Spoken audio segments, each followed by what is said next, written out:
to the back flank, and that's where he stops and goes inside short. Risky. Miles takes the mark. Johnson kicks to midfield, hangs in the air a long time. Bishop got a first on it. Well done, Lockyer. Tries to feed it to Egan. Slides it back to Buckley. Buckley kept his head, as he always does, into the path of O'Brien. Real chance for Collingwood. First sortie inside the 50, and O'Brien kicks a goal. Before pulling up pretty sore. It looked like he just jarred his ankle. The doctor spoke with him, Wayne, and he was quite happy to run it out. He looks like he's moving a bit freer now. Laird tries to flick it down behind again and succeeds. This time Burgoyne goes goalward and puts it through. Well, just brushed it, Laird, but that was enough. Clear the path. Well, I'm sure that Collingwood have done their homework coming into this game and realised just how good that Brendan Lade's been, and in particular how good this fella's been, Burgoyne, at clearances. And it's something they're just going to have to work on. Over the past month, number 3 in the competition for clearances, Sean Burgoyne. They just can't give him a free run of it like that. That's twice now, inside forward 50, ball over the back. Burgoyne's been able to run on it.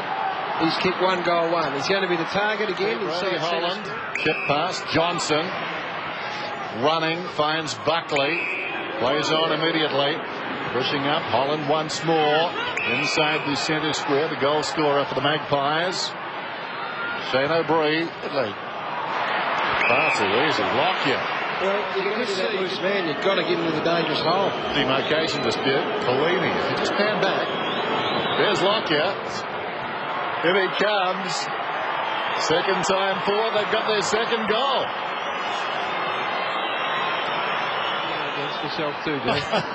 Well, I am sticking on my digs. One arm doesn't equal 2 hands. In fact, it doesn't equal 1 hand. Pulled back into play and Laid. He is going to be given a free. But they'll see it's ball here. So it's not in the ruck contest. It's to the side of this ruck contest. As he's trying to break his arms. No, he had his arms around him. And Matty James has called that from approximately 45 metres away. Wasn't the officiating umpire in that circumstance. Brett Ebert. He said himself he needs to improve his goal kicking. And that's good enough. A start for him. Ball in front.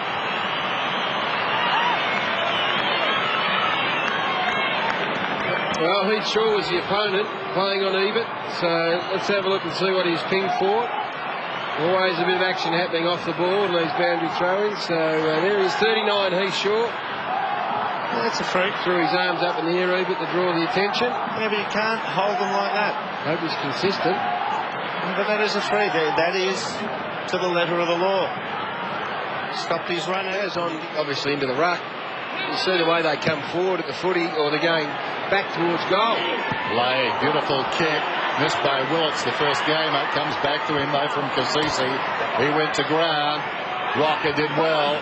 Burns, clever. Didak released in space, then forward of the wing, looks inside the forward 50, intended for Lockyer, somehow got to him, gets a hand pass away, Cloak, steps inside the 50, nobody deep, goes a long way, spears at Goldwood, and gets the goal.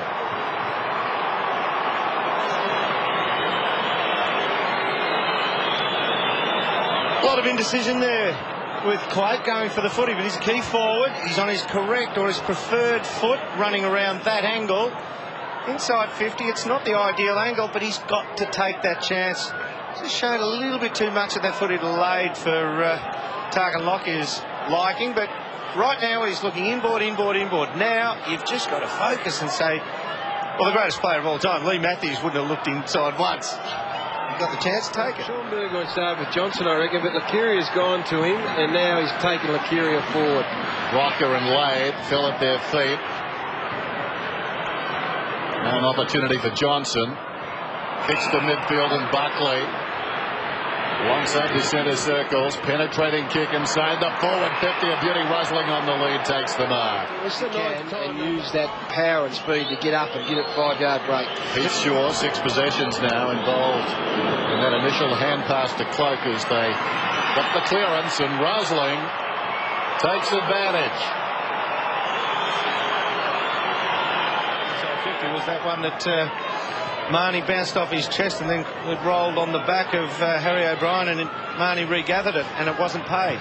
Rocker and Lade jostled, but neither got a hand on the ball. Holland, stolen by Jew, sensed the 50, didn't have a shot, gave to Corns, pushed on the kick, but slowed it. Great kick.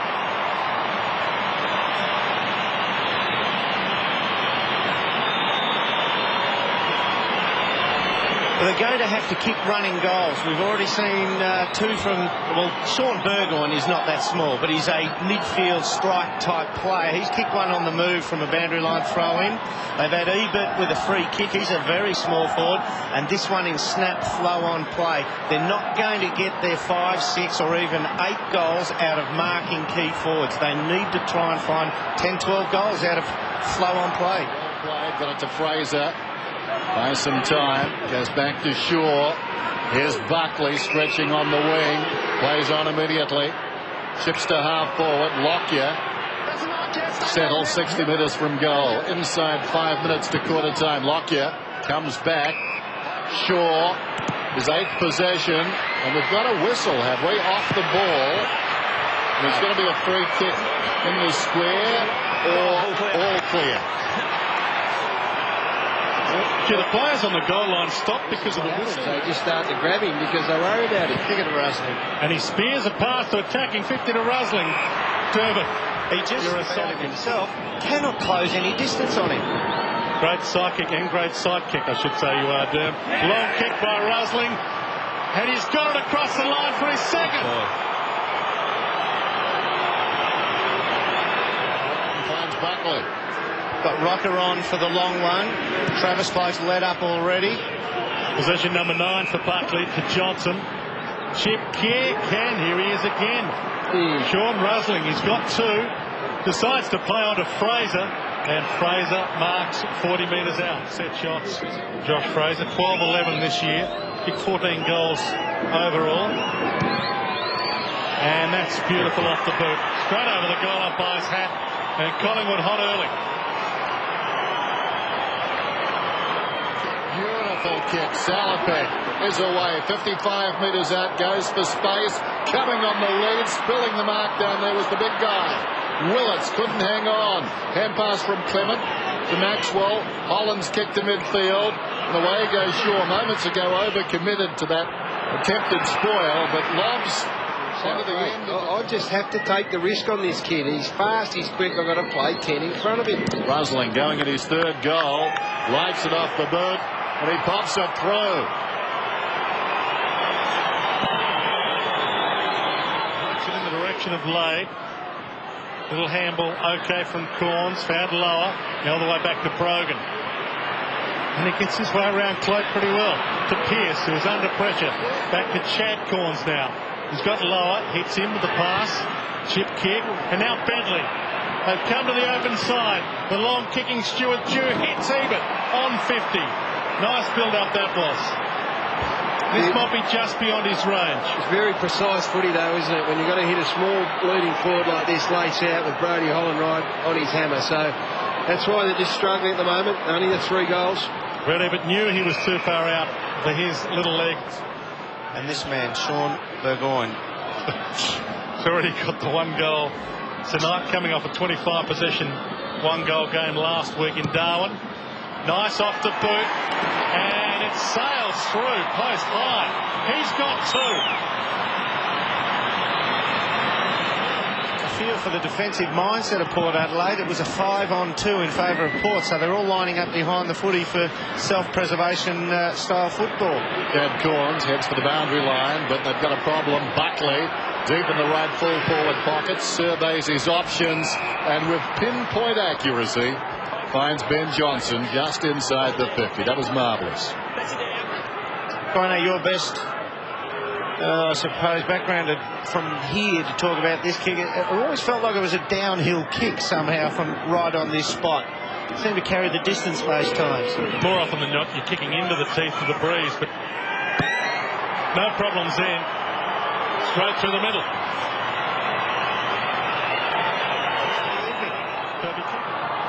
Just to go on with that, Dermot, we see a lot of shots to that end from the right-hand pocket, working against the breeze, and the breeze is pushing them away from goal. That's why it's tough. Daniel Pearce, now rising star, favourite at the moment, you would say. Kicks it inside 50, tucked into the pocket, kept alive. Wakeland left it behind, caught. Sean Burgoyne, steal, gave it out. Logan the stab, and he's nailed it. And that might be why that Shane Wakeland's position is under a little bit of scrutiny, a bit of pressure. He just hasn't been as clean. And in the big pressure of finals coming up for Collingwood, and you're playing on the last line, you've got to be clean in that situation. And as you get older, those loose balls down at your bootlaces become more difficult. And there's no margin for error. Unfortunately, that's a big hit, isn't it, from Sean Burgoyne? That's a super goal assist again, Sean Burgoyne. But that is something that they will have to address, I reckon, the Magpies, and they'll be having a look at it. And opposition clubs will look at him and say, okay, let's look. Up and down. And Kane hits Bishop. He just chips it, floats it wide, and Marnie has come a long way down to get a possession. Can play on here. Opponent overcommitted. Just his second possession for the game. Sends it towards Wakeland, who's been moved forward. Inside 50 from his boot. The runners. Logan's down there. Ebert's down there. Logan shepherds. Ebert kicks the goal.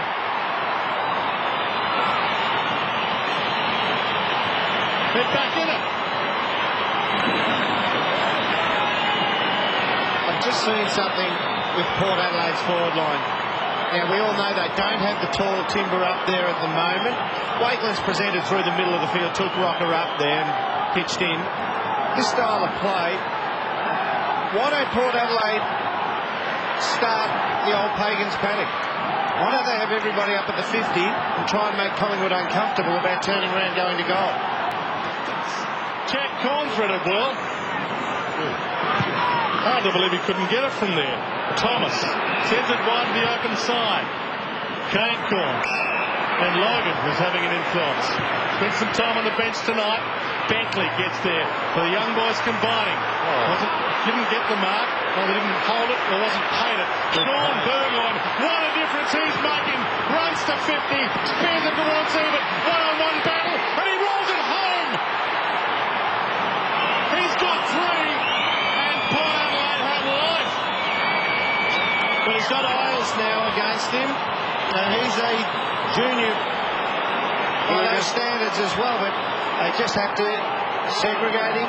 This is the bloke. Isolate him. This is the man here. That is, I mean, we're just watching a bloke run away from other players there, but that is quality football, the way that Sean Burgoyne took that ball away then and just ran a little swerve on his opponents. And James Clement is no slouch in the pace stakes either. Ben Johnson. And now Thurston's has a couple of options forward. Salopek's one of them. He hits Salopek. Sends it towards full forward. Ebert's down there again. Runs in. Goal number 4.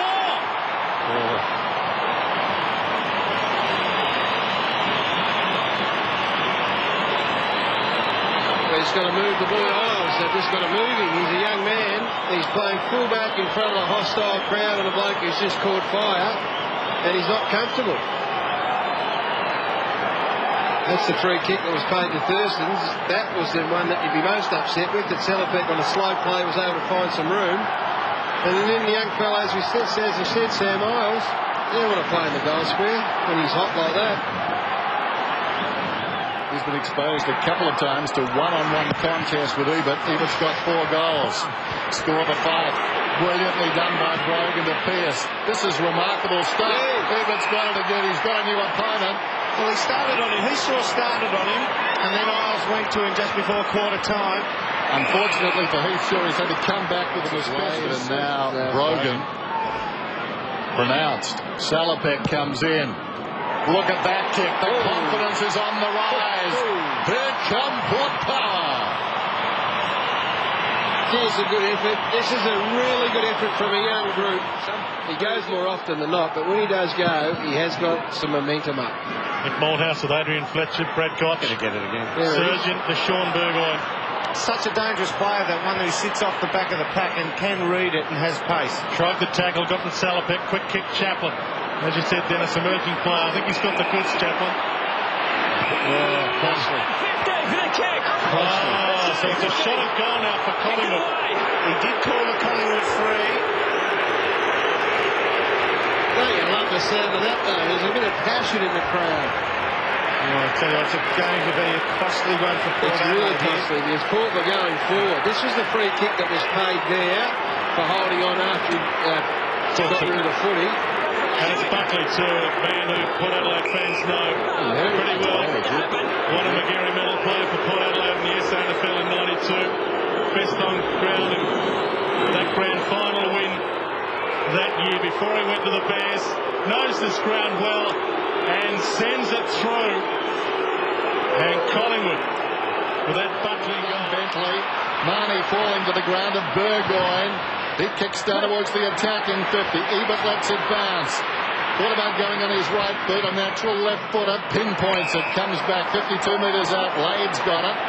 Ebert floods back towards full forward. Thurstons is down there already. Lade goes in that direction. Toby Thurstons peels off. Maxwell lost him. Well aware that that's the side the space was on, and that's the direction he was taking off him. Toby Thurstons comes in and slips it in. Just makes it.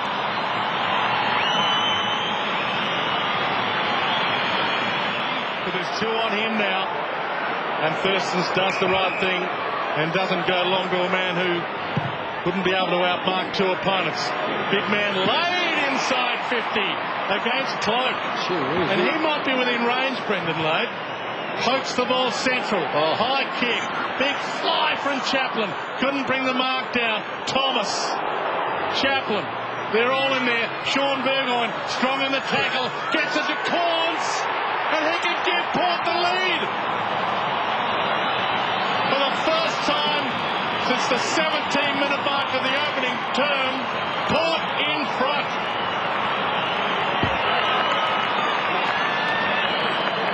What a fantastic effort it is from Port Adelaide. They are running Collingwood off their legs. They are running at every opportunity, sharing the footy. They win the ball back in the defensive half and they run to support. No coincidence that a couple of their key playmakers involved in Burgoyne and Kane Corns, but they've got the job in front of them. Doing a terrific job. Kingsley, a veteran, kicks inside the 50. Not a good kick. Marnie gave it contest. Good enough. Knocks it outside his own 50. Pearce takes on the tackler, spins out of one. In trouble. Burns, no space to operate in. Did well. Got it to Reece Shaw. He gives it back to Clutt. Jason Clutt smothered up the boot. Ricochets up towards the wing. Kingsley on the road again. Manages to kick it just in time. Whoa! I'll say it's 50.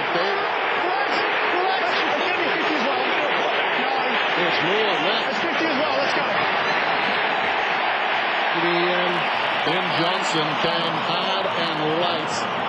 Oh, that is very late. He's in for a busy week, Ben Johnson, on the back of that.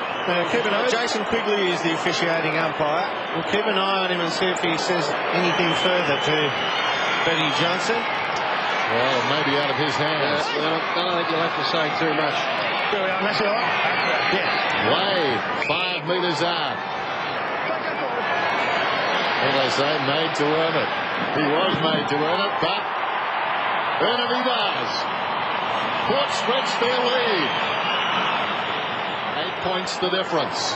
Midway through the final term. And the crowd in good voice as Ebert sends one long. They compete about 30 metres out. Left hand behind Bentley, but Jew is going to get a free kick. Yeah, no doubt. But mangled in the end. Jason Blake saying I spoiled it. Never laid a fist on it. Both hands are into the back, or forearms are into the back of Stewie Jews. I think I might fly over from Perth for Mick's press conference this week. We'll go down after the game. I'll hold the fort. I don't want to participate. Just got to look. Jew. That'll come back. That's slammed into the post. He doesn't make anything kicking-wise by half, Stewie Jew. No, that is Swan. Chips it up wide. Lucuria Under 5 minutes. Top four finish very much on the line now for Collingwood. Starting to evaporate in front of their eyes. A goalless final term. Eventually it finishes up with Jason Cloke. Kicks towards the pocket. Buckley! Why wouldn't you go to him? What a mark by the champ! This is his best bet here. This is their best bet. He can get another 10 touches in 4 minutes in the back half, and Collingwood still won't win because they're outnumbered in the forward half. Try and get him one out and let him kick the 2 goals to win them the game. Clever jump here. He doesn't have to spring in the legs like he used to, but that jump onto his back is more to keep Chaplin away and grounded from the flight path, the drop area of the footy. Going in his second goal, splits the middle, less than a goal the difference. It goes across the ground, and the outer side is open. Swan wants somebody to come at him. Runs through the centre square, short to Clement, a runner outside, feeds it to Licuria, awkward hand pass at his feet. Licuria has to back off a would-be tackler. Kicks inside the 50. Young Logan goes across. The small man showed a lot of courage. Gives it to Jew. He's had a good game. Across the goal front. Misjudged by Kane Corns. Oh, look at them. They're everywhere. Burns goes in. It hits the post. Can you believe it? Now, the Magpies just have to settle now, hold their nerve. The players with them. And look, that's a skill. You won't believe it. They have to hold their mettle. Be opened up and give Collingwood one last chance, you'd reckon? Unless it's a mark, obviously, for Port. He needs to go towards the goal square. You can't open it up too much here, and that's precisely what he does. That's the spot for it. Marnie almost. Chaplin hurriedly. He's kicked it behind, which isn't much good to them. No, this is a big chance right here. This is their best chance, Collingwood. Now, did Port Adelaide come up and try and choke this and use a 15-man defence on the kick in? Or will they just go man on man now? They're just going to Chinese checker over the top all the way down here now. A lot of numbers going back for Port Adelaide. Swan to Heath-Shaw. Going to hold their nerve and come back across the ground. Over a minute. They can't afford a stoppage even. Well, in opposition mark, Clement's got it. Approaching the minute. Port by 3 points. Egan's on. Collingwood season in the balance right here. Long ball towards centre half forward. Over the top, Chaplin got a fist on it. Forward to the punt, Johnson. Gave it across to Rocker. Dodak! Don't tell me here. Tough side for him. I think, from memory, we've got a camera out on that side of the ground that might just follow him in. I reckon we've had a kick after the siren between these two sides at this ground previously. Well, he's only got 20 seconds to kick it, and there's 43 left on the clock. Oh, this is the game almost. You have to say the game right here. And that was, when I say hold your mettle, what a clever kick by Anthony Rocker. What a great rivalry it's become. Dodak comes in, sees it on the line. Good looking effort. Never in He's put it through. Collingwood in front. Oh, that is the game, I reckon. He has given it to the Port Adelaide supporters on that boundary. That is the game. What a pressure kick. And well, this is unbelievable. I guess Scotty Burns missing from 5 metres out. But the Port Adelaide side been so brave, but like a good side, and so much at stake. That's when you force that kick to the contest. Smart kick from Anthony Rocker. It was a very clever, controlled left foot kick. Composed. They might even score again here, the Magpies, because they're pushing so many numbers behind the ball. Port Adelaide have got to take a risk here, and it could bounce all the way up to Rusling in front of goal here to get a more than 1 goal win. I think Collingwood might have just boned Port Adelaide. From the ball up. Comes down to this clearance. Comes down to this kick. Long kick lane. Goal square getting back even. It's a behind, and that should do it. Oh, if you reckon Nick Malthouse was belting the desk on Burns' kick, that was the Burns handball then that got intercepted by Lade. Collingwood wins the game and keeps their grand final premiership hopes alive. What a time for Alan Dodak, a South Australian boy from Paraka, ex-Port Adelaide SANFL player, to kick his first goal of the night inside the last minute to give Collingwood the lead, to give them a miracle victory that might just kickstart their year into September. And what about the emotion of that man, Michael Malthouse, in the last 30 seconds or so? That's an incredible strain. I think you mentioned, Dennis, at three-quarter time that he looked so much in control, but clearly inside. This is a top 4 spot, and really their best chance, well, the only chance of winning a flag, you'd reckon, is to finish inside the top 4. And that kick from Alan Dynak with 35-40 seconds on the clock has ensured that hope remains alive. Take nothing away from Port Adelaide. We'll get to them shortly, but let's go down to the ground with Tony Jones, who's got the man of the moment. TJ. Oh, he can't wipe the grin from his face. You just got the thumbs up from the captain there. Mate, congratulations. Oh, cheers, mate. We got off to a good start and we couldn't hold it, and then Port Adelaide came back. Credit to the boys. We played smart footy in the last quarter and we come away with a win. What was going through your head when you were lining up for that goal? Tell you what, my legs are about 50 kilos each as it is, and I went to about 100. And look, they're a 50-50 chance, and I'll kick this straight, and it went through. Well, it was great stuff, and I reckon Scotty Burns might buy you a beer through the week. Yeah, he might. We've got a policy now, we can't go out, so I might have a few quiet ones back at the hotel. Yeah, all right, no worries. And I don't know about your coach. I think he's going straight to bed, but you'll know what I mean when you look back at the tape. Yeah, definitely, mate. Yeah, well, it's a close game, and we needed a win. And credit to the boys again. We're still in the top 8, and we're pushing for the finals now. Go and sing your song. Cheers.